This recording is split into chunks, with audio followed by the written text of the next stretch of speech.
Hello everyone, welcome to my channel. दोस्तों, इस video में हम स्टार्ट करेंगे एक नया चैप्टर जिसका नाम है डेंटल इम्प्लांट। अब दोस्तों, इस वीडियो में हम दो क्वेश्चन डिस्कस करेंगे और दोनों ही इंपॉर्टेंट है, इसलिए इस वीडियो को एंड तक जरूर देखना। तो चलिए वीडियो को स्टार्ट करते हैं। तो पहला क्वेश्चन है डेंटल इम्प्लांट मटेरियल्स। अब डेंटल इम्प्लांट मटेरियल होते क्या हैं? तो पहले आप डेफिनेशन देखो, फिर मैं आपको डायग्राम दिखाऊंगा इसका। देखो, dental implants are artificial tooth roots placed in the jawbone to support crown, bridges और dentures। होता क्या है दोस्तों, जैसे मान लो किसी के में कोई टीथ मिसिंग है ना, या फिर कोई एक्सीडेंट हो गया, कोई ट्रॉमा हो गया, या फिर एक्सट्रैक्शन करवाना पड़ गया। अब उसके बाद हमें दूसरा दांत लगवाना है, तो काफ़ी सारे ऑप्शन होते हैं। जैसे कि हम वहाँ पे डेंचर लगा सकते हैं, आरपीडी रिमूवेबल पार्शियल डेंचर, या फिर ज़्यादा एस्थेटिकल करना है तो हम क्या कर सकते हैं, वहाँ पे डेंटल इम्प्लांट भी लगा सकते हैं। अब होता क्या है, देखो इसका डायग्राम देखो आप, ये है। हम दूसरा क्वेश्चन जब पढ़ेंगे पार्ट्स ऑफ इम्प्लांट, तो उसके लिए मैंने डायग्राम लगाया है, पर यहीं पे देख लो। तीन पार्ट होते हैं एक इम्प्लांट में। जैसे नेचुरल टीथ में होता है रूट होता है और क्राउन, लेकिन क्योंकि आर्टिफिशियल है तो इन दोनों को जोड़ने के लिए कुछ चाहिए होगा, तो उसके लिए हम बीच में लगा देते हैं अबेडमेंट। ठीक है, तो अपने इम्प्लांट का डायग्राम देख लिया। अब दोस्तों ये देखो, जो ये नीचे है ना स्क्रू, तीन पार्ट होते हैं, एक स्क्रू, बीच में अबेडमेंट जो दोनों को जोड़ता है, क्राउन को और स्क्रू को, और सबसे ऊपर है crown.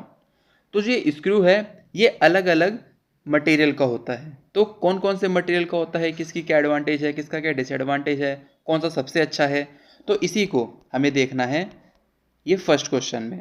Material used in dental implants. अब ये डेफिनेशन देखो, अब समझ में आएगी आपको।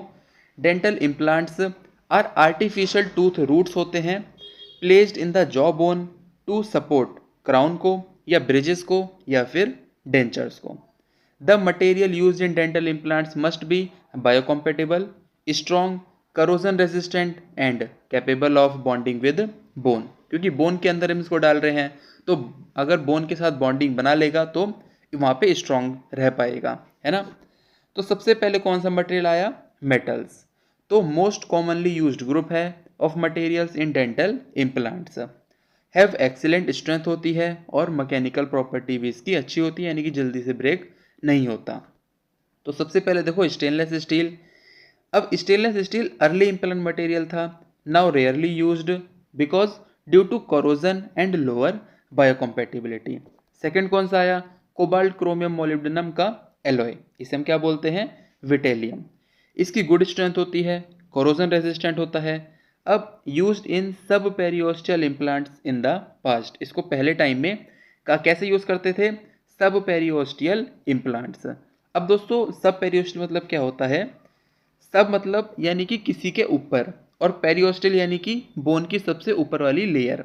ठीक है, हम इम्प्लांट्स को जनरली कहाँ पे डालते हैं, बोन के अंदर। स्क्रू से हम उसमें पहले होल बनाते हैं, फिर स्क्रू को बोन के अंदर डाल देते हैं। लेकिन सब पेरियोस्टियल इम्प्लांट क्या है, ये बोन के हम ऊपर लगाते हैं, उस स्क्रू को हम ऐसा ही बनाते हैं कि वो उस बोन के ऊपर फिट हो जाए। अभी किस केस में हम कर सकते हैं, जैसे मान लो या तो किसी की ज़्यादा एज हो गई है ना, ज़्यादा बोन रिजॉर्प्शन हो गया, तो हम उसके बीच में तब होल बना नहीं सकते क्योंकि वैसे ही बोन का काफ़ी रिजॉर्प्शन हो चुका है।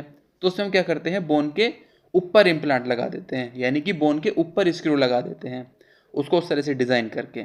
ठीक है, तो उसी को बोला है सब पेरियोस्टियल इम्प्लांट। लेकिन बोन के ऊपर तो लगा रहे हैं, लेकिन जो बोन की सबसे ऊपर वाली लेयर है जिसका नाम है पेरियोस्टियम, उसके नीचे, इसीलिए सब पेरियोस्टियल इम्प्लांट।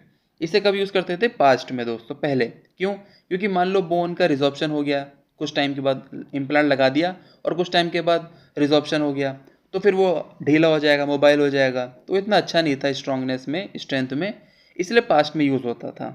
अभी भी होता होगा तो रेयर। अब थर्ड देखो, सी वाला, टाइटेनियम एंड इट्स एलॉय। तो ये क्या है, most popular and widely used implant material. Highly biocompatible होता है, corrosion resistant and light weight. अब सरफेस कोटेड टाइटेनियम, होता क्या है, हमने सी वाले में क्या देखा, टाइटेनियम और उसके एलॉयज। अब कुछ ऐसे भी होते हैं जो हम टाइटेनियम यानी कि जो स्क्रू है उसके ऊपर, उसके चारों तरफ हम किसी चीज़ से कोटिंग कर देते हैं। ठीक है, ताकि वो बोन के साथ अच्छे से बॉन्ड्स बना सके, क्योंकि वो जितना अच्छे से अपने सराउंडिंग बोन से बॉन्ड बना के रखेगा, उतना ही अच्छे से वो सॉकेट में स्ट्रांगली रहेगा, है ना, मोबाइल नहीं होगा बिल्कुल भी। तो कोट हम उसे कर सकते हैं किससे, हाइड्रोक्सी एपेटाइट से। हाइड्रोक्सी एपेटाइट क्या होता है, बोन का मिनरल, है ना। तो उसी से हम स्क्रू को भी कवर कर देते हैं, यानी कोट कर देते हैं। तो क्या होता है, हमने पढ़ा है लाइक डिजॉल्व लाइक, है ना।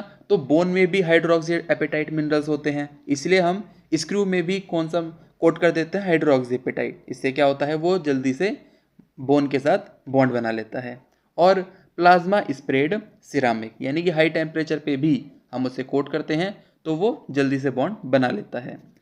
ये क्या करता है, एनहांस ऑस्टियो इंटीग्रेशन, वही बॉन्ड विद द बोन। अब दोस्तों पहला था मटेरियल मेटल्स, ठीक है। अब दूसरा है मटेरियल क्या, सिरामिक। हम सिरामिक पढ़ चुके हैं तो हमें समझ में आ सकता है। Ceramics are used mainly as coating materials और in non load bearing implants. इसे हम सिर्फ कोटिंग मटेरियल्स की तरह यूज़ कर सकते हैं या फिर नॉन लोड बियरिंग इम्प्लांट्स, क्योंकि इनकी एस्थेटिक तो होते हैं ये, लेकिन काफ़ी ब्रिटल होते हैं, इसीलिए इनको सिर्फ कोटिंग के लिए यूज़ किया जाता है। और कहाँ पे, नॉन लोड बियरिंग इम्प्लांट्स में, जैसे कि एंटीरियर्स में हो गया। अब इसमें पहला है ए वाला, हाइड्रोक्सी एपेटाइट। अब हाइड्रोक्सी एपेटाइट में बायो एक्टिव सिरामिक, ऐसे सिरामिक्स जो जल्दी से बॉन्ड बना ले किसके साथ, यहाँ पे दोस्तों बायो मतलब लिविंग टिश्यू, लेकिन हम यहाँ पे किसकी बात करेंगे, बोन की। तो जो बोन के साथ जल्दी बॉन्ड बना ले, ऐसे सिरामिक्स, ठीक है। ये क्या करते हैं, encourage bone bonding, commonly used as coating on titanium implants. Bioglass क्या होते हैं, ये स्पेशल टाइप ऑफ गिलास होते हैं जो बोन के साथ अच्छे से बॉन्डिंग बना सकते हैं। तो ये भी बायोएक्टिव मटेरियल ही होते हैं, bioactive ceramic. Binds well to bone and soft tissues, ये भी प्रमोट करते हैं osteo integration. C, aluminium oxide alumina, used in screw shaped implants में यूज होते हैं ये, एंड पोरस फॉर्म में। अब दोस्तों पोरस फॉर्म क्या होते हैं, हम इम्प्लांट को कभी कभार पोरस फॉर्म बनाते हैं, यानी कि जो स्क्रू है उसको हम पोरस फॉर्म बनाते हैं। क्यों, इससे क्या होगा, जो उसके आसपास की बोन है वो उसके अंदर भी चली जाएगी, यानी कि बोन का इनग्रोथ भी हो जाएगा, है ना, पोरस के अंदर। तो इससे क्या होगा, बॉन्ड अच्छे से बनेगा। केमिकली स्टेबल होता है and biocompatible. Also seen in sapphire implants. दोस्तों शेफायर मतलब transparent form of alumina. Polymer, अब तीसरा देखो दोस्तों क्या मटेरियल है, polymers and composites. Rarely used as main implant material, mostly experimental होते हैं या फिर टेम्पररी होते हैं।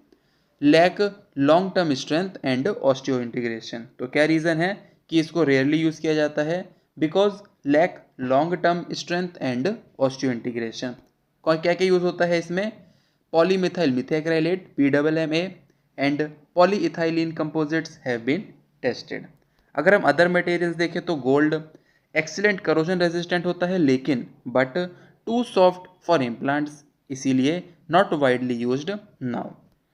बी है टेंटेलम, ये हाईली बायोकम्पेटिबल होता है, करोजन रेजिस्टेंट होता है, और ये यूज़ होता है पोरस इम्प्लांट्स में to support bone in growth. तो मैंने बताया आपको कि अगर पोरस इम्प्लांट होगा तो क्या होगा, बोन में इन ग्रोथ हो जाएगा, है ना। तो जब पोरस इम्प्लांट हम कर रहे हैं तो उसमें हम टेंटेलम भी यूज़ कर सकते हैं। Carbon and carbon compounds example silicon carbide, ये कैसे होते हैं, light weight, inert and biocompatible, used in coated और कंपोजिट फॉर्म। अगर हम गोल्ड स्टैंडर्ड देखें, यानी कि सबसे अच्छा अगर इम्प्लांट किससे बनेगा, तो टाइटेनियम से। Titanium is the most widely accepted and successful material for implants, has excellent mechanical properties, high biocompatibility, supports osteo integration naturally.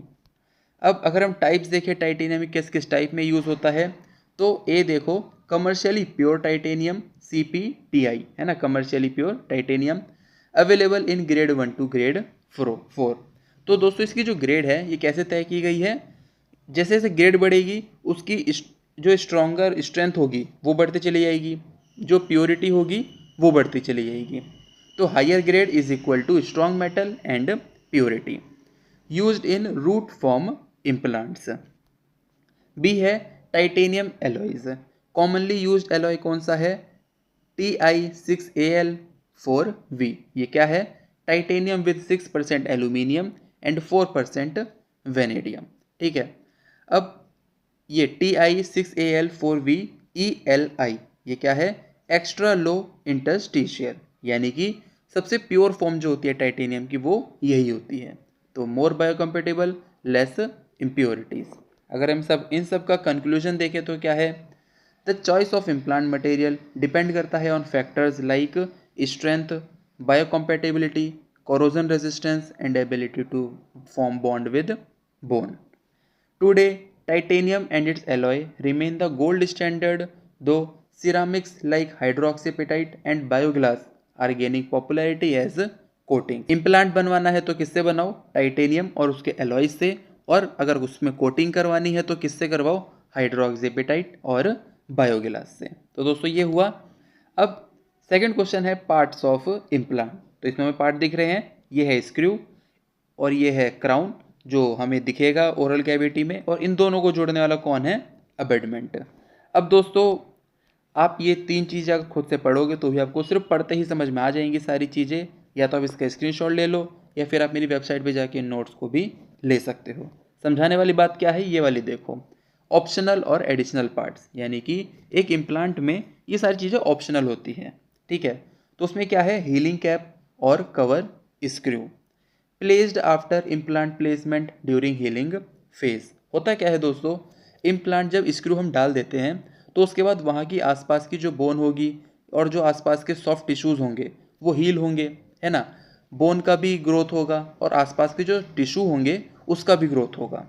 तो जो टिश्यू है वो स्क्रू के साथ ना लग जाए, उसकी बॉन्डिंग ना हो जाए, सिर्फ बोन की बॉन्डिंग हो, उसके लिए हम क्या करते हैं, वहाँ पे हीलिंग कैप लगा देते हैं या फिर कवर स्क्रू लगा देते हैं। क्योंकि होता क्या है, जब बोन बढ़ेगी तो टिश्यू भी बढ़ेगा, तो टिश्यू से भी उस स्क्रू की बॉन्डिंग हो सकती है, वो ना हो उसी के लिए हम क्या करते हैं, हीलिंग कैप और कवर स्क्रू उस जो स्क्रू है यानी कि इम्प्लांट है उसके आसपास इसको लगा देते हैं।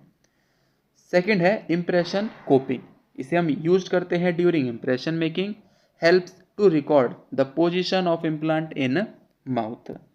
थर्ड है लेबोरेटरी एनालॉग, ये क्या होता है, replicate the implant in a dental cast for crown fabrication. तो दोस्तों ये हुआ, ये देखो एक समरी भी देख लो छोटी सी। इम्प्लांट फिक्सचर क्या होता है, प्लेस्ड इनसाइड बोन, वही स्क्रू डायग्राम में दिखाया था ना आपको, तो उसको हम क्या बोलते हैं, इम्प्लांट फिक्सचर। अबेडमेंट दोनों को जोड़ने वाला, तो join fixture to crown. Crown और prosthesis visible part that replace the tooth. Healing cap and lab parts ये क्या है, यूज ड्यूरिंग ट्रीटमेंट स्टेप्स। तो दोस्तों ये हुआ डेंटल इम्प्लांट्स पूरा, और यहीं इसी वीडियो के साथ डेंटल मटेरियल की पूरी प्लेलिस्ट खत्म होती है। अब दोस्तों कुछ टाइम के बाद हम मिलेंगे थर्ड ईयर की ओरल पैथोलॉजी की सीरीज़ के साथ, तो तब तक के लिए गुड बाय।